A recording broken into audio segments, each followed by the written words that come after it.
Buenas tardes, estamos en Infobae TV, hoy con la presencia de Jorge Suárez Vélez, el autor del libro Ahora o Nunca, la gran oportunidad de México para crecer, con quien vamos a estar charlando las últimas reformas impulsadas por el presidente mexicano Enrique Peña Nieto. Antes que nada, Jorge, quería agradecerle por estar con nosotros. Gracias por la invitación.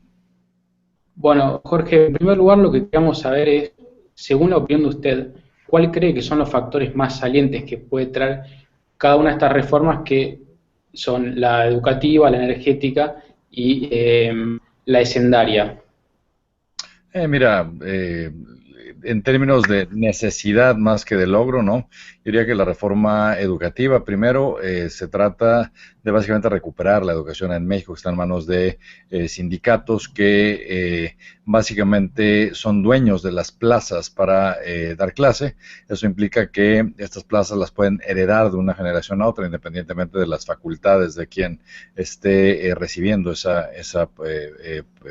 honor, digamos, por ser un maestro, y tratar de que el presupuesto de educación de México, que es muy alto, aún en términos de la OSD sería un presupuesto más que suficiente, vaya realmente a dar a donde debe dar, que es a pagar por educación de alta calidad para los jóvenes mexicanos. En ese sentido hay enorme desperdicio, hay enorme despilfarro, hay una enorme cantidad de plazas que son ocupadas por, entre comillas, maestros que solamente tienen funciones sindicales, por lo cual este es uno de los primeros cambios. Lo que se logró hacer es tipificar el hecho de que si un maestro no acude a dar clases por 3 días o más en forma injustificada, se le puede despedir.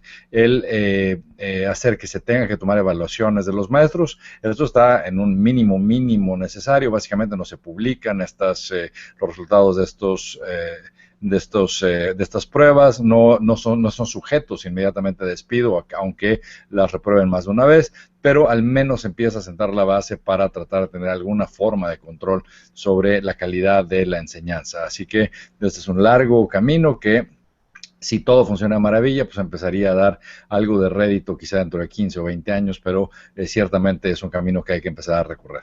La reforma hacendaria, básicamente lo que se trata, voy a hablar de la energética porque eso explica la hacendaria. La energética básicamente lo que se trata es de fortalecer a Pemex, o sea, no es una privatización, como se ha dicho por parte de la izquierda en México, es una forma de liberalizar e impulsar el sector energético en México. Pemex tiene una situación muy complicada, la gran mayoría de los ingresos que recibe se los da al gobierno como ingresos fiscales, tiene mínimas posibilidades para reinvertir utilidades, pero particularmente quizá lo más complicado de todo es que el petróleo fácil en México se acabó. México tenía uno de los yacimientos más ricos y más fáciles del mundo que se llama Cantarell. Cantarell se está agotando y básicamente lo que queda son reservas probables que están principalmente en profundidades bastante grandes en el mar. Y para este tipo de extracción, Pemex no tiene ni el capital para la inversión que se necesita, ni la sofisticación tecnológica para hacerlo, por lo cual tendría que considerar asociarse con empresas mucho más sofisticadas. Todo el cambio en la reforma energética se está dando básicamente para permitir que estas empresas internacionales participen en México y que puedan compartir utilidades con Pemex en los proyectos que se van a desarrollar. Básicamente eso es lo que está poniendo sobre la mesa. En mi opinión es también particularmente una reforma tímida que implica ya un cambio en la Constitución para que estas empresas puedan compartir utilidades. En mi opinión se debieron haber ido mucho más al fondo para permitir que hubiera mucho más participación privada, si de todos modos se tiene que cambiar la Constitución y si de todos modos va a haber una oposición por parte particularmente de la izquierda en México. Ahora, si Pemex le va a dejar de dar esos recursos fiscales al gobierno, entonces el gobierno tiene que buscar otra forma de tener esos recursos y para ello requiere de cambiar o incrementar la recaudación por impuestos tradicionales. En ese sentido, lo que se estaba esperando es que el gobierno, dado que es bastante ineficiente recaudando en México, se incrementaran los impuestos al consumo y que se incluyera un impuesto al valor agregado para alimentos y medicinas, que son los dos rubros donde más dinero se gasta. Claramente el gobierno de Peña Nieto no estuvo dispuesto a hacer esto en un momento donde la situación política pareciera ser un poco, no diría delicada, pero sí podría haberse prestado para alimentar a la oposición. Y entonces básicamente lo que está haciendo es una receta que se ha hecho muchas veces, que en mi opinión es la equivocada, que es básicamente seguir cobrándole más impuestos a los causantes cautivos, no incrementar la base de recaudación. Y dos cosas particularmente preocupantes en esta reforma es que, por un lado, se está proponiendo hacer un sistema de pensiones vitalicias y hacer un sistema de seguros de desempleo en un país donde hay un costo alto por despedir a un trabajador, lo cual hace que sea un sistema laboral muy rígido y poco competitivo y que estimula mucho la informalidad en la economía. Y por el otro lado, otro tema que es preocupante es que México ha sido por muchos años un país con extraordinaria disciplina fiscal, independientemente de qué partido está en el poder, se han mantenido déficits fiscales muy bajos y deuda muy baja, y ahora se está proponiendo incrementar el déficit fiscal de alrededor de 1% a 2,5% como una forma de estimular a la economía, lo cual, en mi opinión, es a todas luces un gran error. ¿Y cómo recibió la sociedad estas reformas?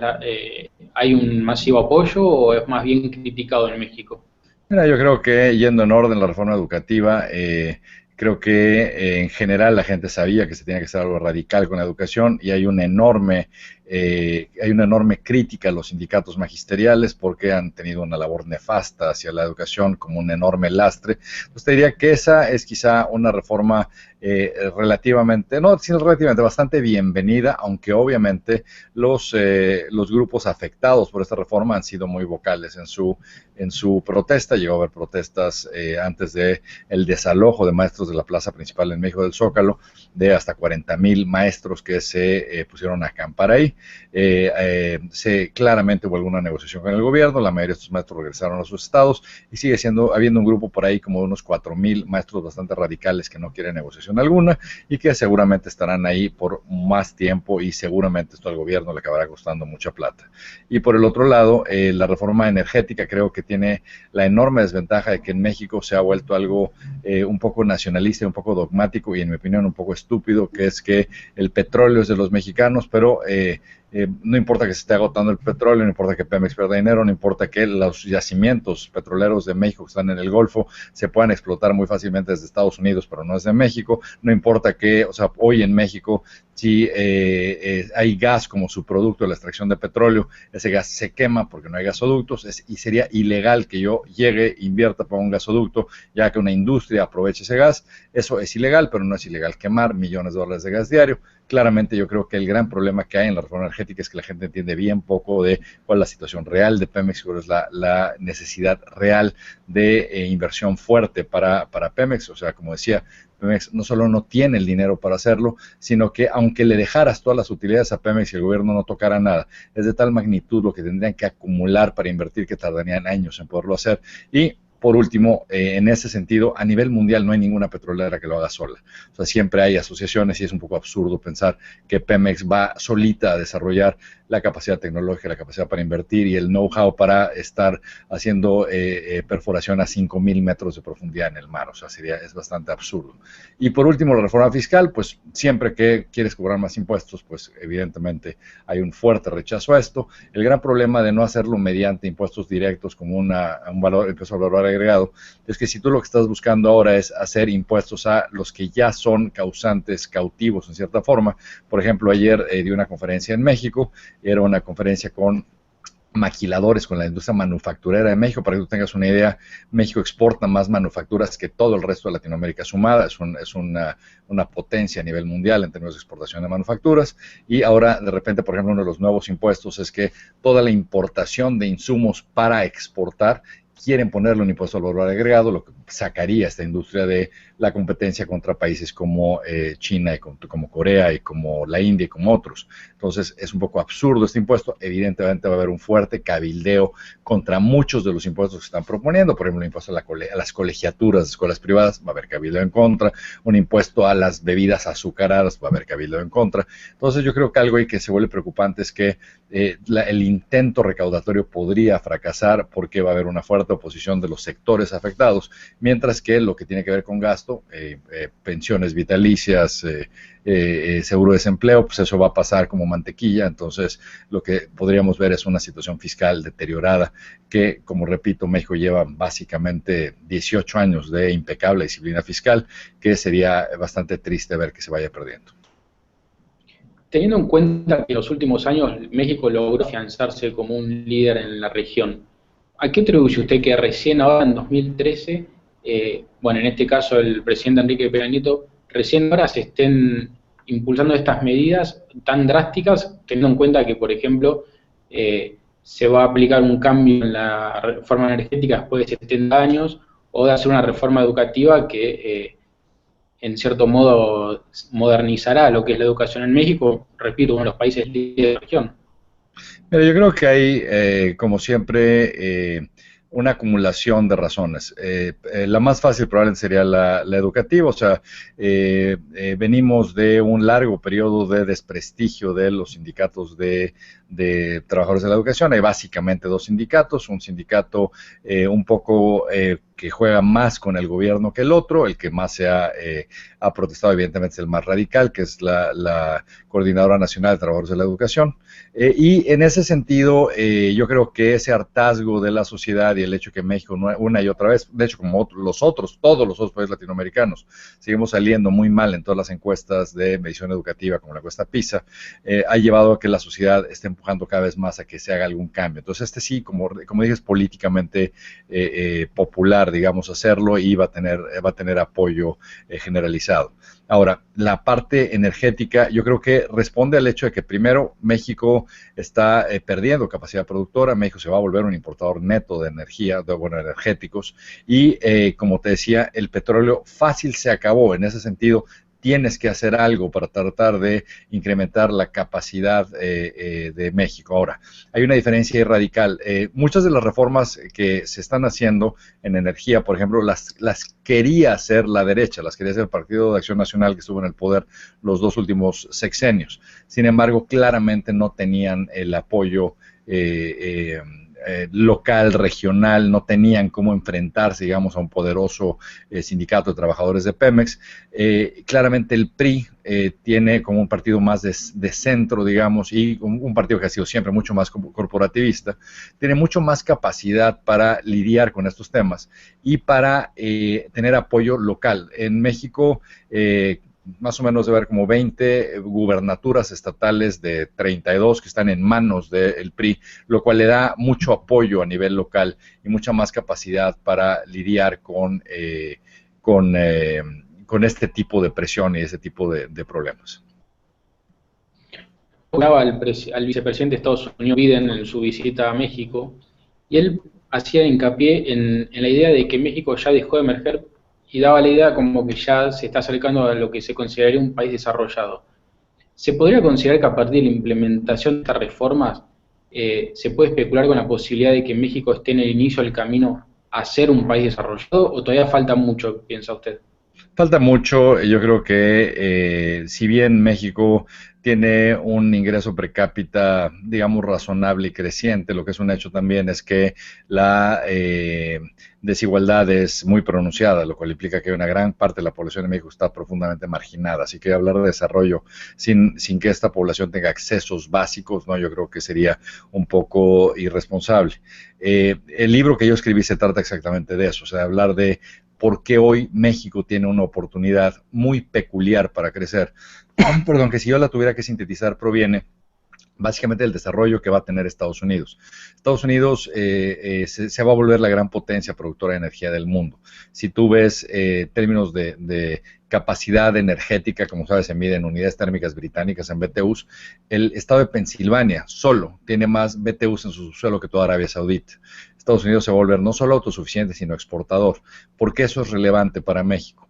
Porque Estados Unidos va a generar gas a la quinta parte del costo que Europa paga por gas ruso, lo cual lleva a que eso le dé factibilidad a la industria manufacturera por acceso a energía extraordinariamente barata.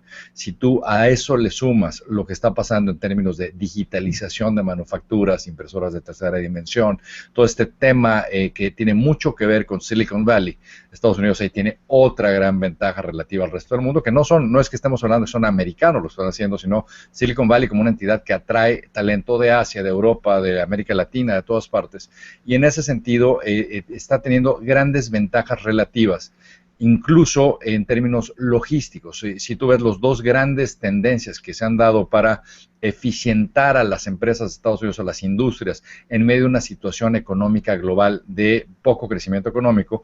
Dos de los factores relevantes son lo que le dicen el reshoring, es decir, el regresar producción que estaba, por ejemplo, en China, Estados Unidos, como un factor logístico que lleva a que la producción reaccione mucho mejor a cambios de la demanda, y el nearshoring, que es básicamente traerlo a México, porque es mucho más fácil reaccionar con líneas de producción que están junto, digamos, a una que está en el otro lado del océano. Entonces, en ese sentido, o sea, si consideras que México lleva 20 años integrando su capacidad de producción de manufacturas con Estados Unidos con un acuerdo de libre comercio, que México México le exporta a Estados Unidos más de $1,000 millones de mercancías cada día hábil del año.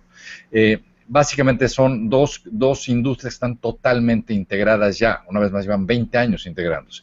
Este impulso de Estados Unidos debe jalar a México. Ahora, si México además hace una reforma educativa, una reforma energética, eso va a apuntalar ese crecimiento y acelerarlo. Por eso es de tanta importancia que México se muestre capaz de hacer reformas. Y la energética en ese sentido también es muy importante porque muchas industrias están saliendo de Europa porque el costo de energía particularmente renovable la está sacando del mercado. En ese sentido, hoy tienen que decidir si van a Estados Unidos, a estados particularmente en el sur, que son right to work states, donde no es obligatorio el que participen los sindicatos, o si se van a México. El tema delicado en México tiene que ver con energía, o sea, no saben si tienen suficiente acceso a energía para establecerse ahí, así que una reforma energética, México tiene un enorme argumento a favor de ganar esa disyuntiva. Bueno, Jorge, te agradezco mucho, la verdad que todo muy claro, muy didáctico. Repito, Jorge Suárez Vélez, el autor del libro Ahora o Nunca, la gran oportunidad de México para crecer, que si no me equivoco precisamente toca un poco estas problemáticas de México, ¿no? ¿Cierto? Tal cual, y hablo de reformas, y hablo de qué es lo que se necesita en las reformas, y de, como decía, porque es una oportunidad particularmente coyuntural en este momento, y repetiría también una oportunidad que no se va a volver a presentar, particularmente por las condiciones demográficas de México, donde este es el momento para hacerlo, pero si se tarda México está creciendo poco demográficamente, y ese bono demográfico se va a perder y a desperdiciar. Bueno, muchas gracias Jorge, buenas noches. Muchos saludos. Hasta luego.